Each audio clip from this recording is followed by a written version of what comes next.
Estamos lendo o livro de Marcos, capítulo número 14, no verso número 47.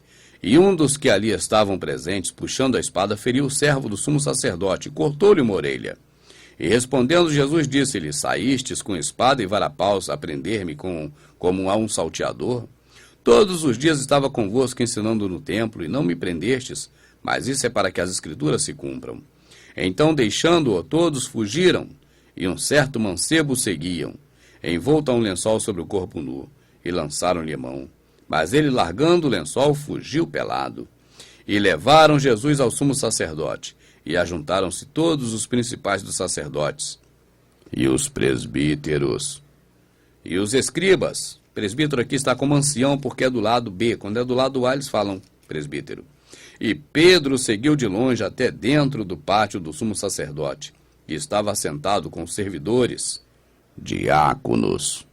Mas quando é do lado do mal, aí é servidores. Quando é do lado de Jesus, eles falam diáconos, para poder induzir a gente ao erro. E estava sentado com um dos diáconos, dos servidores, aquentando-se ao lume, e os principais dos sacerdotes e todo o concílio buscavam algum testemunho contra Jesus para o matar, e não o achavam, porque muitos testificavam falsamente contra ele, mas os testemunhos não eram conformes. E levantando-se alguns testificavam falsamente contra ele, dizendo: Nós ouvimos ele dizer: Eu derribarei esse templo, construído por mãos de homens, e em 3 dias edificarei outro, não feito por mãos de homens. E nem assim o seu testemunho era conforme. E levantando-se o sumo sacerdote no sinédrio, perguntou a Jesus, dizendo: Nada respondes? Que testificam estes contra ti? Mas ele calou-se e nada respondeu. O sumo sacerdote lhe tornou a perguntar e disse-lhe: És tu o Cristo, filho de Deus, bendito? E Jesus disse-lhe: Eu o sou.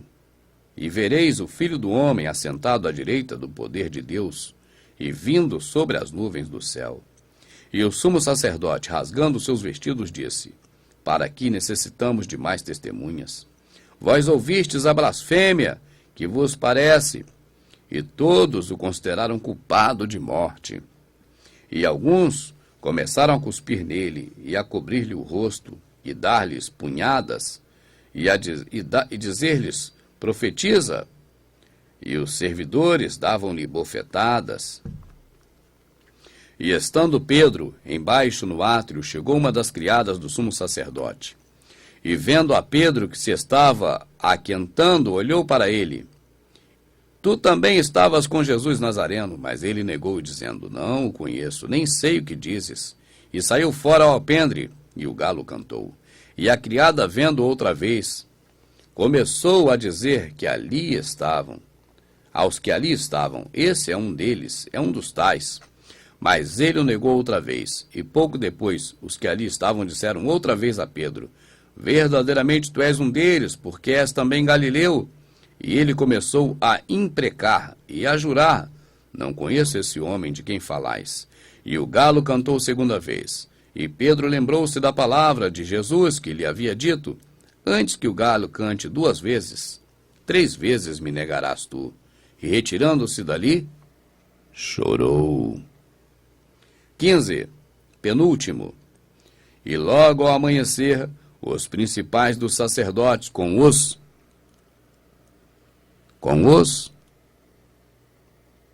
presbíteros. E logo ao amanhecer, os principais dos sacerdotes com os presbíteros, que aqui está escrito anciãos, e os escribas, e todo o sinédrio, tiveram conselho, e ligando a Jesus, o levaram e entregaram a Pilatos. Ligando aqui é amarrando, né? E Pilatos lhe perguntou: Tu és o rei dos judeus? E ele respondeu: Tu o dizes. E os principais dos sacerdotes o acusavam de muitas coisas, porém de nada respondia. E Pilatos o interrogou outra vez, dizendo: Nada respondes? Vê quantas coisas testificam contra ti.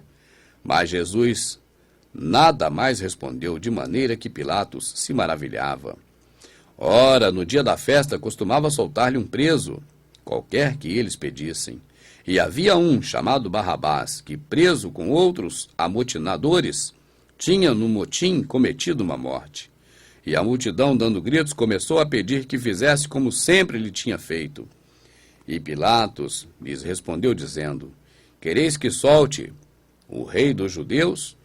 Porque ele bem sabia que, por inveja, os principais dos sacerdotes o tinham entregado. Mas os principais dos sacerdotes incitaram a multidão para que fosse solto antes Barrabás. E Pilatos, respondendo-lhe, disse outra vez: Que quereis, pois, que faça daquele a quem chamais rei dos judeus?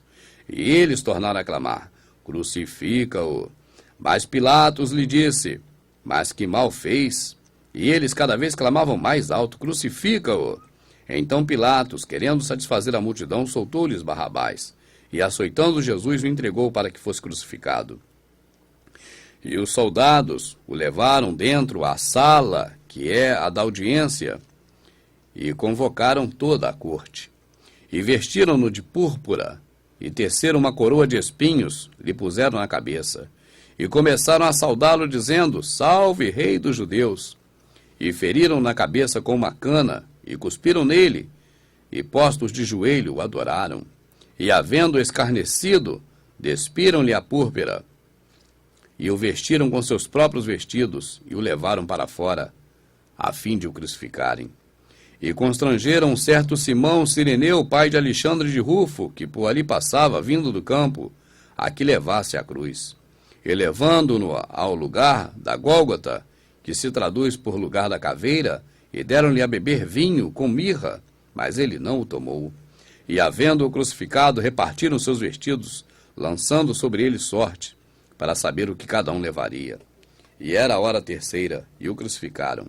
E por cima dele estava escrita a sua acusação: o rei dos judeus. E crucificaram com ele 2 salteadores, um à direita e outro à esquerda. E cumpriu-se a Escritura. E cumpriu-se a Bíblia.